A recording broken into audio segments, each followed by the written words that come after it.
Alright, y'all. I'm here. I'm here to warm you up in this cold winter weather because it's time for back-to-back hot take videos. On December 16th, an article came out on Polygon where Luke Smith discussed the potential of the light subclasses Arc, Solar, and Void adopting the dark subclass system, where each one of the subclasses would, I assume anyway, get aspects and fragments and would allow you to customize your subclass a bit more, a la Destiny 1. They want one central system instead of two like we have now. This is something we already knew that Bungie was discussing. This is not particularly revealing information. At the moment, Bungie has no planned release date for this.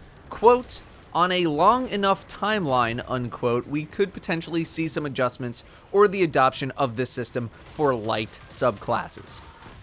However, people got thrown into a frenzy because of some later paragraphs and comments.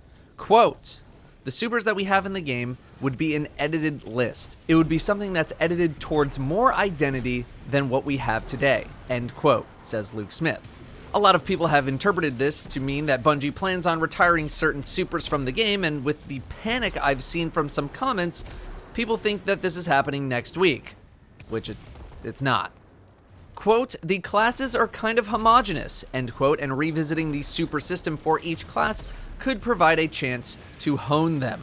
As a result, the team at Bungie would like to use the framework of Stasis, aka fragments and aspects, and the way the subclass is set up to cut down on some of that bloat and rein in the identity of each ability set. Within the context of honing in on an identity, Luke gives an example of where reining in something like the Void Warlock tree would come down to Nova Bomb versus Nova Warp. Quote, it's much easier for me to look at Nova Bomb and say Nova Bomb is IP defining. It's an IP defining super, get rid of Nova Warp, end quote. The article provides this additional context. Quote, Luke Smith is talking about a class Warlock ability, Nova Bomb, and comparing it to a mediocre PvP-only super in Nova Warp. Cutting Nova Warp might hurt some fans, but it's generally pretty safe. More people like Nova Bomb than Nova Warp. For other subclasses, though, this decision wouldn't be as easy, end quote. I would absolutely agree with this assessment. Nova Bomb is much more game-defining than Nova Warp is or ever would be, regardless of how good Nova Warp could be or was. Although part of the reason why Nova Warp maybe isn't as IP-defining is partly because it's not really good right now, nor has it been for a long time, whereas Nova Bomb is simply a classic. But maybe that's neither here nor there. Void Warlock's identity isn't really split between two drastically different playstyles, although they do fulfill different power fantasies. Ultimately, though, it would be a lot easier to build subclasses with one identity in mind, and not two, which I'll talk more about later. Solar Warlock, on the other hand, quote, within Solar Warlock, there are two really distinct fantasies that don't work together at all, end quote, says Smith. This is true. Well of Radiance is basically the opposite of Dawnblade. Well of Radiance is focused completely on a support style of play, whereas Dawnblade is entirely offensive. Slicing this down to simply one or the other would not really work out too well since both playstyles are unique in their own way. You would need two independent subclasses. The article then sums all of this up. Quote, the ultimate goal for Smith and the Bungie team appears to be give players a reason to play each class and help make Titans, Warlocks, and Hunters all feel special for playing their chosen class. To do that, Bungie would need to shore up the game's wide variety of subclasses, something which may not happen for years to come, end quote. I feel like people have been taking this article as Luke Smith and Bungie saying that they're going to start ripping supers out of the game next week in an attempt to adapt them into the Darkness subclass format of fragments and aspects. Let me open up some conversation here before we all freak out. I mean, everybody already freaked out, but maybe calm people down a little bit. I don't want to see supers leave the game, but I do agree with the overall class identity philosophy that was displayed in the article. First off, I don't see Bungie being able to get the light subclasses into the dark subclass format anytime soon, as Luke pointed out. Luke says on Reddit, quote, On a long enough time horizon, it would be sweet to have all of the supers in Destiny use the same system. End quote. In the article, he says the same thing on a long enough timeline. That, to me, seems like developer talk for a really long time from now if we ever get around to it. So let's pump the brakes on the panic for just a moment, okay? This isn't happening this season, or next season, or the season after that, or the one after that one, the one after that one, the one after that one, the one after that one, the one after that one, and maybe the earliest would be the one after that one. We're currently in vibe check territory. I know we just had a lot of content thrown into the DCV, and this is potentially a knee-jerk reaction based on that. It doesn't feel good to hear that Bungie could be toying with the concept of refining the subclass system by removing stuff when we just went through a phase of the game where Bungie removed a lot of stuff.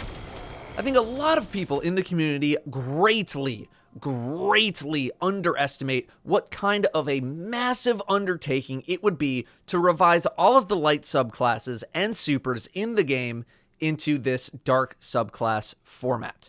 There are 9 subclass blocks, and within those blocks are 3 branches. This is not a very simple process. This is not just as easy as unlocking all of the nodes in each branch and letting people go to town doing whatever they want. No, it's not as easy as just taking what they had with D1 and copy-pasting it into D2 and then throwing random perks into random spots. Stasis right now doesn't really have a ton of variety in their builds due to there only being 2 aspects available and having the ability to equip both of them. We'll get more over time, but being able to balance all of those aspects will be difficult. Not only balance, but also feel good to play or be good in the game at all. Now imagine having to take 9 subclasses, each with 3 branches and multiple supers within the subclass itself, and having to convert that into a dark subclass format.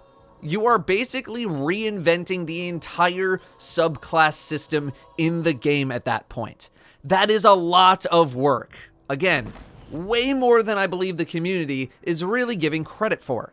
It is a massive undertaking. I think it would be a miracle if Bungie was able to make all of that work within a year.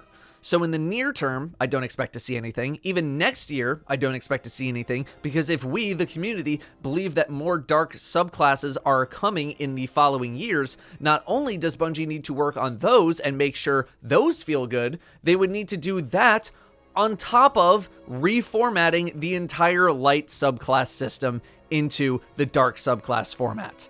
The earliest I think we see anything in game regarding this topic is Lightfall, and that's even if it happens. As for why we are getting these teases and sort of introspective looks if this thing is still years out, it's because we all ask about it. A lot. It's on my most frequently asked questions list of Beyond Light, and Luke Smith just hit us with a vibe check. Side note, this is probably why most devs don't really talk about things that aren't really set in stone anymore, or talk about things that are potentially years out. To understand more of why I believe a complete translation will be much harder than anticipated, I want to take a look at the Stasis subclass aspects. Now, we only have 2 right now, 2 per class. However, Stasis is unique in that it is both part of the neutral game and part of your super's identity. Stasis crystals are in both parts, creating, breaking, exploding. Right now, we don't have any aspects that focus on stasis supers explicitly like we do with the light subclasses, and that feels very much by design. We might get one in the future, but I kind of doubt it because it doesn't feel like the vibe Bungie is going for when it comes to aspects. I am making some assumptions here, though. This is what I believe is the core issue that needs to be solved, and until this is solved or developed upon, it is really hard to make assumptions about what the future would look like. Let's take a look at Bottom Tree Sentinel. You got Shield Bash, a unique melee to that tree. All melees are unique, by the way, or have a unique function or effect attached to them. Followed by In the Trenches, which is a neutral perk, Second Shield, which is a perk based on your super, and Superior Arsenal, a neutral perk. None of these really mesh together in the same way that the Stasis subclass does. Your super in light subclasses is pretty independent of your neutral game. You might have perks that bolster your super, but they do nothing for you in the neutral game, and neutral game perks don't always help your super.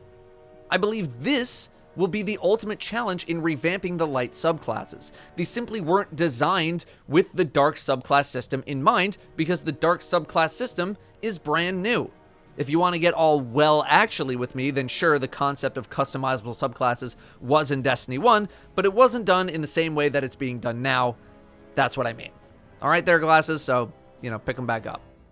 If we get a poison subclass in the Witch Queen, bet money that your super and neutral game will be intertwined like Stasis is, where your super generates some sort of a poison effect, your grenade and melee generate a poison effect, and the aspects involved tweak how you can interact with them or how they affect other targets. Light subclasses may need to be completely redone in order to fit this new system. Again, going back to my point of this being way more work than people realize. You would have to have Arc, Solar, and Void all have the system of having their neutral game and their super intertwined and then build based on that. Or, if you didn't want to do that, come up with an entirely different method altogether. Again, a lot of work. Well then, why not just simply adopt the system from D1 and call it a day? Well, that would need some rebalancing too, but I just don't see Bungie going back to the D1 system straight up, because I feel like they're trying to evolve this experience. I actually think straight up replicating the D1 experience would be one of the biggest cop-outs this game has ever done. I don't want to see us regress to that system when I believe so much more could be done. The game needs to be moving forward, not backward. The game needs to evolve, and going back to D1 setups where we realistically only had 1 to 2 build options per subclass anyway is not evolution.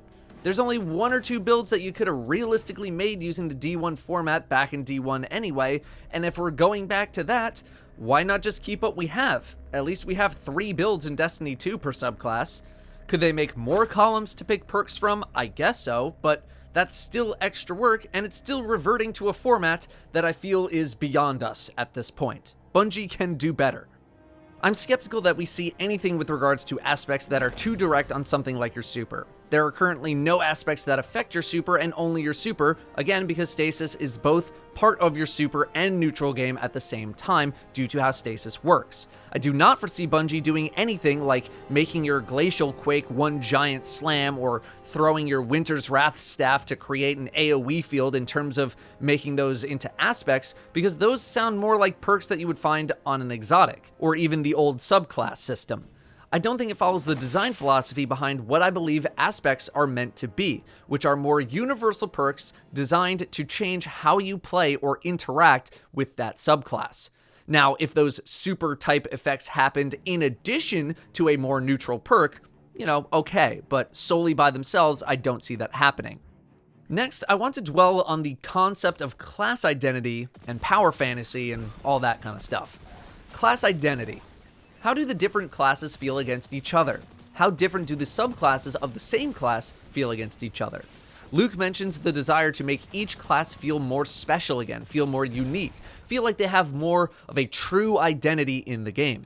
I don't think this is a bad take whatsoever. I think this is a good philosophy on its own. The classes and subclasses kind of feel like they've been blending together. What does Luke mean by classes feeling homogeneous? Well, I'm going to take a guess. You see, in Destiny 1, each class felt pretty unique from one another, especially when it came to supers. Titan had some one-and-dones with Fist of Havoc and a support ability in Ward of Dawn, Warlock had a mix of both along with self-res, and Hunters had more mobile supers. Each class felt very distinct and different to each other, even if it did end up pigeonholing certain classes into very specific roles, which is part of the bad side of that situation. As time has gone on, and supers have been adjusted or remade, or new supers have come out, the classes are starting to bleed into each other. Supers are starting to feel like the same between classes. Everyone has long duration roaming supers, and they all feel like they perform the exact same way and can be used the exact same way. It's just a matter of which super you end up using.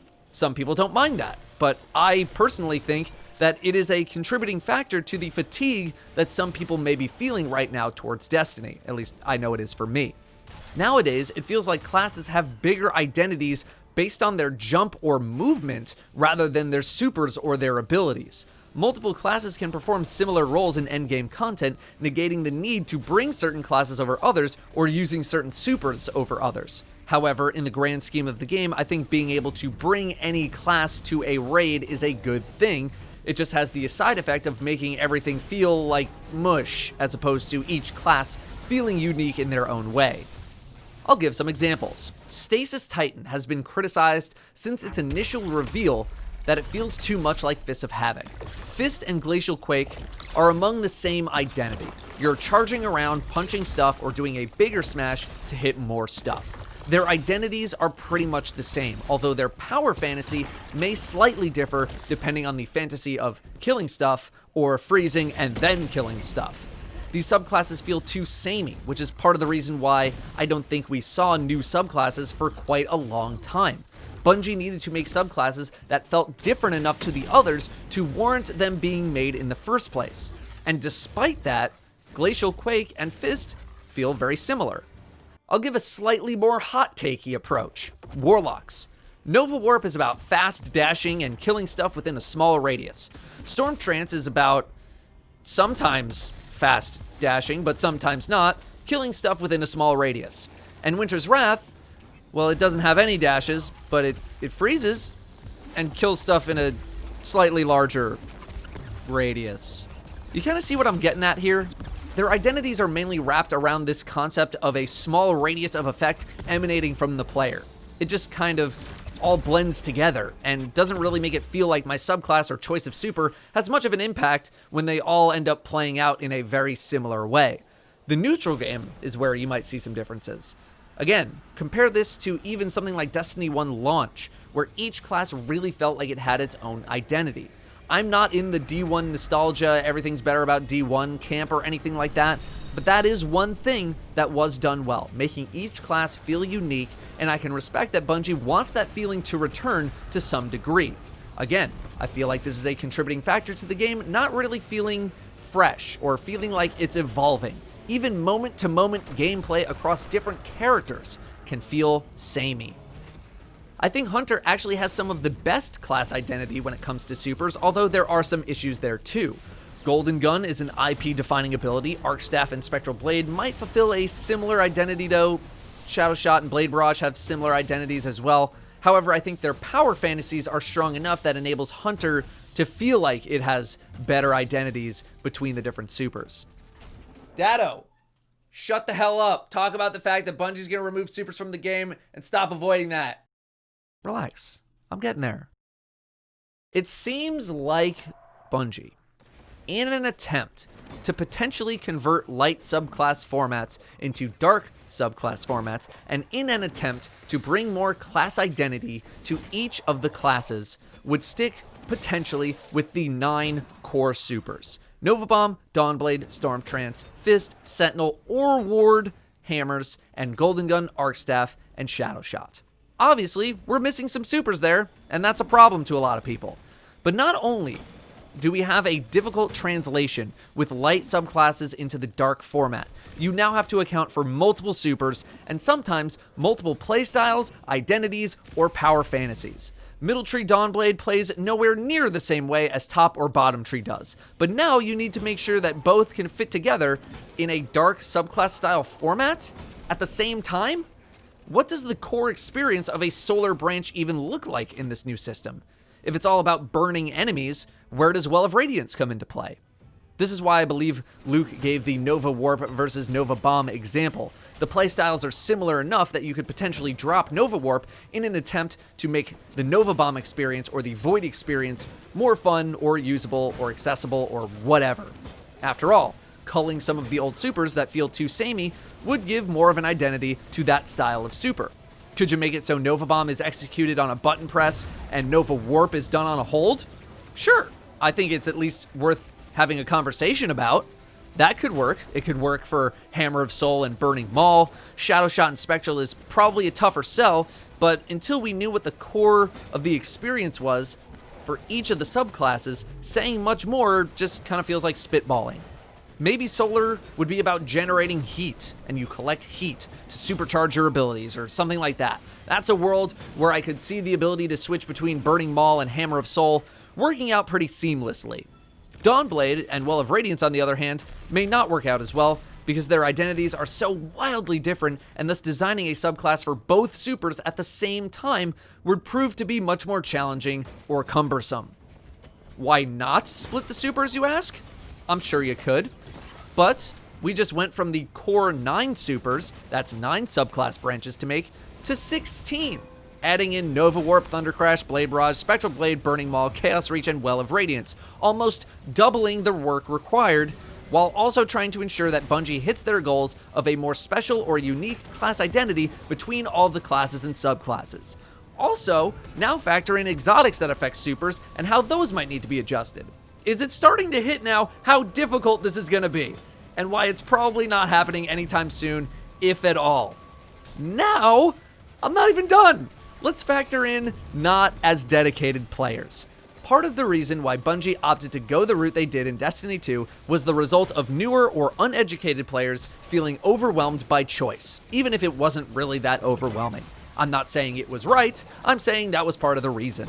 As a veteran or more dedicated player, you're probably stoked at the idea of a potential 16 different subclasses across 3 classes to specialize. As a more casual player, or a player who doesn't watch YouTube or Twitch or goes on Twitter or Reddit, your brain probably just exploded. It is beyond daunting for a typical player to open up their menu and be presented with something like that. That is, dare I say, not really accessible to those kinds of players.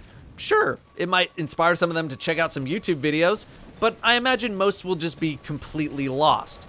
Don't take this as me saying that I wouldn't want that, because I would love it, but to say that it wouldn't be daunting to someone not as tuned into the game as you or me would be a lie. It would ultimately be a lot easier to understand for the global player base if supers worked one specific way as opposed to some sort of hybrid system, and then having to account for both supers at the same time when it came to designing other parts of the subclass format. As for what I'm hoping for personally, I don't want to see supers leave the game, but I would understand the philosophy behind why if they did. I don't know if you guys can tell by my demeanor over the past couple of years, but I'm open to refinement. I'm open to ideas as long as the execution of them is good. I am interested in the evolution of this game, of the innovation, of the progress. I'm interested in anything that's going to give me some sort of jolt of energy. That's all I got for now. I just think that it's important to note that none of this is guaranteed to happen. It's something that Bungie, I'm sure, has been discussing internally. I'm sure they are monitoring Stasis right now and will be even more so when new aspects come out for data to see how people are enjoying it and interacting with it and whatnot. But ultimately, what I think Luke was trying to convey in this article is the following. Number 1, changing light subclasses to fit the new system is a massive amount of work and will take a lot of time to do. And 2, if we want light subclasses to adopt the dark subclass system, some sacrifices are going to need to happen to make it a smoother transition if this ends up happening at all. Do I think it could happen? Sure. But the amount of work involved with something like this, again, is grossly underestimated by people in the community, and I don't think we see anything major or significant for years. Thank you very much for watching. I'll see you next time.